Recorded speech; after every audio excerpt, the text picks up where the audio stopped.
யார் யார் இன்னொரு முறை சொல் என்று இறைந்து கூறிக்கொண்டே 2 அடியில் அந்த பெண்ணை இளைய பல்லவன் நெருங்கினான். அப்படி அவள் எந்த பெயரை கூறினாள்? யார் அவளின் தந்தை? பார்க்கலாம் வாங்க.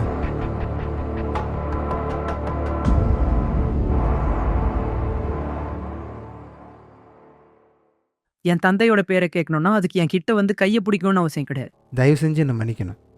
யாரை போய் பார்க்கவும் காக்கவும் மன்னர் என்னை உத்தரவிட்டாரோ அவரோட மக வால் முனையில் என்னை வரவேற்கிறான்.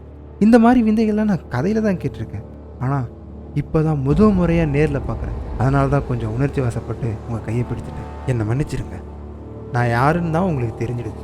இதுக்கப்புறமா அந்த வால் வேணும்? தெரிஞ்சதால தான் வால் எனக்கு இப்போ ரொம்ப அவசியமாக இருக்கு. ஏதோ ஒரு உணர்ச்சி வேகத்தில் செஞ்சிட்டேன். ஆமாம், நீங்கள் எப்படி இங்கே வந்தீர்கள்? நாங்கள் இங்கு வந்து 15 நாட்கள் ஆகிறது. கோட்டைக்காரன் கூலவாணிகன் என்பவன் எங்களுக்கு இந்த மாளிகையை அமைத்து கொடுத்தான். நாளைக்கு அவன் வருவானா? தெரியாது. அவனை நாங்கள் பார்த்து 10 நாட்கள் ஆகிறது. காஞ்சனா, காஞ்சனா, உனக்காக எத்தனை நேரம் காத்திருப்பது? ஆடை புனைய இத்தனை நேரமா?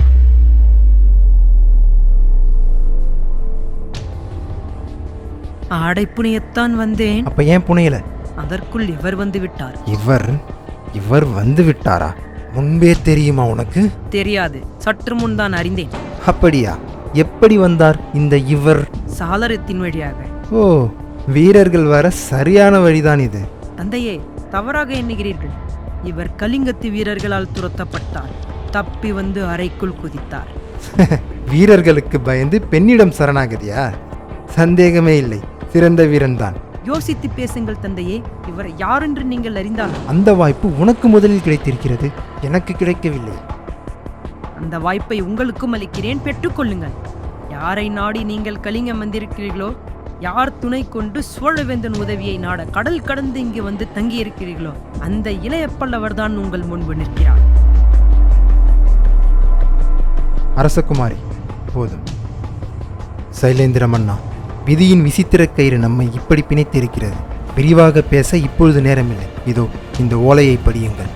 அந்த ஓலையை படித்த சைலேந்திர மன்னர் அப்படியே சிறிது நேரம் உறைந்து விட்டார். அந்த ஓலையை தனது மகளிடம் நீட்டினார். ஓலையில் கண்ட வரிகளில் ஓடிய ஏந்திழையின் கண்கள் மெல்ல எழுந்து இளைய பல்லவனை நோக்கின. இந்த ஓலையில் கண்டிருப்பது உண்மையானால் இதில் கண்டிருப்பது மட்டும் நடந்து விட்டார். ஓலையில் கண்டிருப்பது நடந்தால் எங்கள் குலம் ஒழிந்தது. சைலேந்திர பேரரசு அடியோடு அழிந்தது. சொர்ண பூமியே அழிந்தது. என்ன பயங்கர திட்டம்! என்ன பயங்கர ஓலை! அப்படி அந்த ஓலையில் பயங்கரமான விஷயம் என்ன இருந்தது?